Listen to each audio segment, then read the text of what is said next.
நேயர்கள் அனைவருக்கும் வணக்கம். சக்தி ஜோதிடம் வழியாக உங்களை சந்திப்பது உங்கள் வழிகாட்டி ஜோதிடர் கண்ணன்.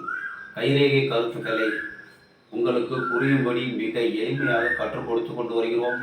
பாருங்கள், பார்த்து பயன்பெறுங்கள். புதுசாக நம்ம சேனலை பார்க்குறவங்க சப்ஸ்கிரைப் பண்ணிங்க, உங்கள் ஃப்ரெண்டுகளுக்கும் ஷேர் பண்ணி பயன்பெறுங்கள் என்று கூறி இன்றைய தலைப்பு என்னவென்றால் போர்டுக்கு வந்துடுவாங்க. தனத்தின் தன்மை வெளிச்சம் சூரிய ரேகை. திரும்ப ஒரு தடவை சொல்லிடுறேன். தனத்தின் தன்மை வெளிச்சம் சூரிய ரேகை. நம்ம வாழ்க்கையில தனத்துக்கும் சூரியனுக்கும் என்ன சம்பந்தம்? சூரியன் தான் வெளிச்சம், அதாவது உயிருக்கு சொந்தக்காரர், ஆன்மாவுக்கு சொந்தக்காரர் சூரியன். எல்லாருக்குமே தெரிஞ்சதான் நான் உங்களுக்கு திரும்ப விளக்குறேன். கைரேகையில எப்படி இருக்கு உங்களுக்கு தெரியாத எதுவுமே நான் விளக்கல. தெரிஞ்சதை, உங்களுக்கு தெரிந்ததை கையில் எப்படி அது ஆட் பண்றாங்க அப்படிங்கிறத விளக்குறேன். சரிங்களா? இப்ப நம்ம உயிர் தான் சூரியன், ஆன்மா. அப்போ அந்த சூரியன் தான் நம்ம உடம்புக்கு எப்படி உயிர் ரொம்ப முக்கியமோ அதே மாதிரி வாழ்க்கைக்கு தனம் ரொம்ப முக்கியம். எல்லாருக்குமே தெரிஞ்ச விஷயம் தான். அதனால தான் சூரிய ரேகையை தன ரேகைன்னு சொல்கிறோம். இப்போ மோதிரம் போடுறோம் பார்த்தீங்களா? இந்த மோதிரையை இந்த விரலம் குறிப்பாக நிறைய பேர் போடுறது, எல்லா விரலையுமே போடுறாங்க. ஆனால் நிறைய போடுறது, இதுக்கு பேரே மோதிர விரல். இந்த மோதிரம் போடுறதுக்கு காரணம் என்னன்னா, தனக்காரகன் சூரியன், வெளிச்சம். சூரியனாவே வெளிச்சம், பவர். அரசாங்கம், அரசு சார்ந்த துறையில் வேலை செய்ய வேண்டும், உங்களுடைய புகழ் வெளியில் தெரிய வேண்டும் அப்படின்னா அந்த அரச கிரகமான, இன்னும் சொல்ல போனா அந்த சூரியனுக்கு தந்தை, அரசன், பவர். அரசாங்கம், அரசியல், அரசு சார்ந்த வேலையில வேலை செய்யணும் அப்படின்னா இந்த சூரிய மேடு நல்லா இருக்கணும், சூரிய ரேகை இருக்கணும். அப்படி இல்லைன்னா அதுல வர்றது வாய்ப்பு ரொம்ப கம்மியா இருக்கும். சரிங்களா? விதி ரேகை அது அஸ்திவாரம். மேல வெளியில தெரியணும் அப்படின்னா உங்களுக்கு சூரிய ரேகை வரணும். அஸ்திவாரம் இல்லைனாலும் பில்டிங் நல்லா இருக்காது.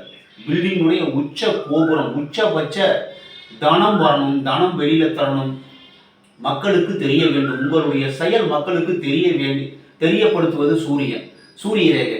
இப்போ நைட்ல சூரியன்ல அதனால வெளிச்சம் இருட்டா இருக்கு. அந்த காலையில சூரியன் வந்த உடனே பவர் செக்டர்ஸ், அந்த பவர் வந்த உடனே, வெளிச்சம் வந்த உடனே உங்களுக்கு தெரியுது. அதே மாதிரி இந்த சூரிய ரேகை இருக்கு இல்லையா? இந்த சூரிய ரேகை எப்பொழுது ஆரம்பிக்கிறது, எந்த வயசுன்னு பார்க்கணும். ஆணா பெண்ணான்னு பார்க்கணும். ஆணுக்கும் பெண்ணுக்கும் கொஞ்சம் கொஞ்சம் டிஃபரன்ஸ் இருக்கும். இப்போ ஒரு பெண்ணோட கையில சூரிய ரேகை நல்லா இருக்கு சார், அவங்க வேலைக்கே போகல, ஆனா அவங்க இருக்கிற இடத்துல திருமணத்துக்கு அப்புறம் கணவனுக்கு அந்த ரேகை வேலை செய்யும். ஒரு பெண்ணுக்கு சூரிய ரேகை நன்றாக இருந்தால், நல்ல வெளிச்சத்துக்கு வரணும்னு இருந்தா, நல்ல பவருக்கு வரணும்னு இருந்தா அவங்களும் வேலை செய்வாங்க, அவங்களால நல்ல வருமானம் வரும். ஒண்ணு. சப்போஸ் அவருக்கு கிடைக்கவில்லை, அந்த லேடிக்கு கிடைக்கலன்னா அவருடைய ஹஸ்பண்டுக்கு கிடைக்கும். அவங்களுடைய குழந்தைகள், அவங்களுக்கு பிறக்கக்கூடிய குழந்தைகள் கரெக்டா நல்ல ஒரு பவரா இருப்பாங்க அப்படிங்கிறத சொல்லலாம். எப்படியோ உங்க குடும்பத்துல முன்னுக்கு வருமா வராதா, வெளிச்சத்துக்கு வருமா வராதான்னு இந்த சூரிய ரேகையை வச்சுதான் நம்ம பார்க்கணும். சூரியன் என்பவன் அரசன், உயிர், முதல்ல உயிர், அப்புறம் தனம். உயிருக்கும் தனத்துக்கும் காரணம். உயிர் இல்லைன்னா நம்ம உடல் இல்லை, தனம் இல்லைன்னா மனிதனுடைய வாழ்க்கையே இல்லை. அதனாலதான் அந்த தனத்துக்கும் சூரியனுக்கும் சம்பந்தத்தை வச்சாங்க. பணத்துக்கும் செல்வத்துக்கும் தனத்துக்கும் சூரியன் தான் காரணம். அந்த சூரிய வெளிச்சம், அந்த சூரிய ரேகை வந்தாதான் உங்களுடைய வாழ்க்கையில நல்ல வெளிச்சத்துக்கு வர முடியும் அப்படிங்கிறத நீங்க தெரிஞ்சுக்கணும். இன்னும் சொல்ல போனா அரசாங்கம் மூலமாக, அரசியல் மூலமாக செல்வம் செல்வாக்கு அடைய வேண்டும் என்றால் சூரிய ரேகை வரணும். இப்போ அரசியல்வாதியா இருக்கும்போது அந்த சூரிய ரேகை எப்பொழுது ஆரம்பிக்கிறதோ அப்பதான் அரசியல்வாதியா ஆக முடியும். அரசாங்கத்துல உத்தியோகம் வரணும்னா உங்களுக்கு இப்போ 50 வயசுக்கு மேலதான் சூரிய ரேகை வருது சார், இறுதி ரேகைக்கு மேலதான் சூரிய ரேகை வருது. அப்ப அரசு வேலையில நீங்க இருந்தாலும் கஷ்டப்பட்டு 50 வயசுக்கு மேலதான் உங்களுடைய அச்சீவ்மெண்ட், நீங்க செய்த செயல் வெளியில தெரியும், புகழ் வெளியில தெரியும், உங்களுடைய சாதனை வெளியே தெரியும் அப்படின்னு தெரிஞ்சுக்கணும். சரிங்களா?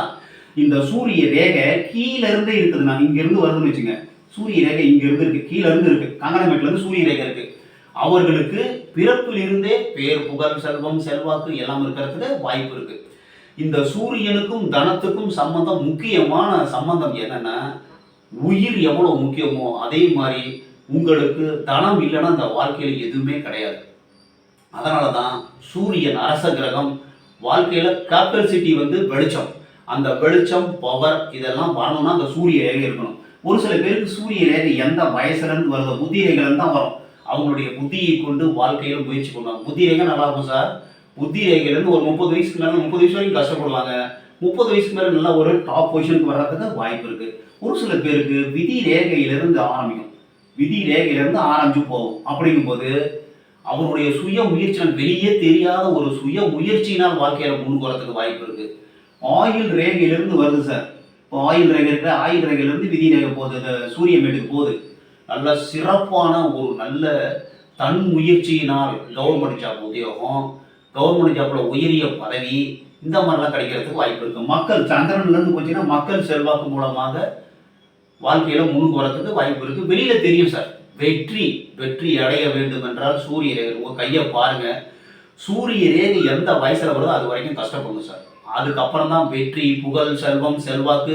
உங்களுடைய வாழ்க்கை ஆரம்பமே இப்போ நம்ம உயிர் தான் ஆத்மா, அதாவது சூரியன் சொல்லிட்டோம்.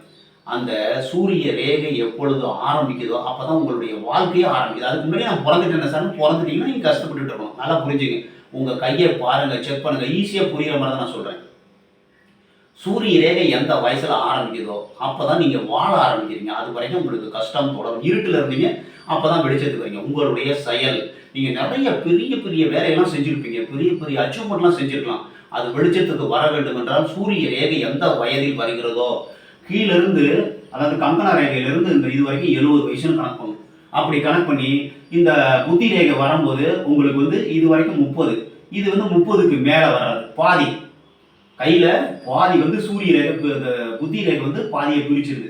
இதுக்கு மேலே 30 வயசுலேருந்து உங்களுக்கு பேர், புகழ், செல்வம், செல்வாக்கு வருது. இதுக்கு கீழே வர்றது 30. அப்படி கணக்கு பண்ணி உங்களுக்கு எந்த வயசில் சூரிய ரேகை வருது, எங்கேருந்து ஆரம்பிக்குது. சந்திரமேட்டிலேருந்து ஆரம்பித்தா மக்களால் செல்வாக்கு, சுக்கரமேட்டிலேருந்து ஆரம்பித்தா மனைவியால் செல்வாக்கு, செவ்வாய்மேட்டிலேருந்து ஆரம்பித்தா உங்களுடைய முயற்சியினால், சுய முயற்சியினால் யாராவது சகோதரர்கள் உதவி செஞ்சு வாழ்க்கையில் முன்னுக்கு வந்துடுவீங்க. அப்படிதான் நம்ம எடுத்துக்கணும். எங்கேருந்து ஆரம்பிக்குதுன்னு பாருங்கள். நம்ம காணொலியில் உள்ளுக்குள்ள நிறைய போட்டிருக்கேன். அதை உள்ளே போய் பார்த்தீங்கன்னா உங்களுக்கு நிறைய சூரிய ரேகையை பற்றி நிறைய விஷயம் போட்டிருக்கேன். இப்போ சூரியனுக்கும் தனத்துக்கும் என்ன சம்பந்தம்னா, சூரிய ரேகை வரும் பொழுதுதான் உங்களுக்கு உயிர் உற்பத்தி ஆகிறது, உங்களுக்கு வெளிச்சம் உற்பத்தி ஆகிறது, உங்கள் வாழ்க்கையே அப்போ தான் ஆரம்பிக்குது. அது வரைக்கும் இருட்டில் இருந்தீங்க, அப்போ தான் வெளிச்சத்துக்கு வரீங்க. உங்களுடைய வெற்றி, புகழ், செல்வம், செல்வாக்கு எல்லாம் வெளிச்சத்துக்கு வரணும், வெளியில் தெரியணும். உங்கள் பவர் வெளியில் தெரியணும். உங்களுடைய செயல்கள், உங்களுடைய ஆற்றல் இந்த உலகத்துக்கு தெரியப்படுத்தப்படுவதற்கு சூரிய ரேகை மிகவும் முக்கியம். எந்த வயசில் உங்களுக்கு இறுதி ரேகைக்கு மேலே இருந்ததுன்னா 50 வயசுக்கு மேலே தான் உங்களுடைய புகழ் வெளியே தெரியும். அது வரைக்கும் நீங்கள் கஷ்டப்பட்டு சம்பாதிச்சு வாழ்க்கையில் நல்லா வச்சுருப்பீங்க. அந்த புகழ் வெளியில் தெரியும்னா சூரிய ரேகை எந்த வயசில் வருதுன்னு பாருங்கள். அந்த வயசில் தான் வெளியில் தெரியப்படுத்தப்படுவீர்கள் என்பதை கூறி மற்றும் ஒரு சிறப்பான காணொலியில் உங்களை சந்திக்கும் வரை உங்கள் வழிகாட்டி ஜோதிடர் கண்ணன். வணக்கம்.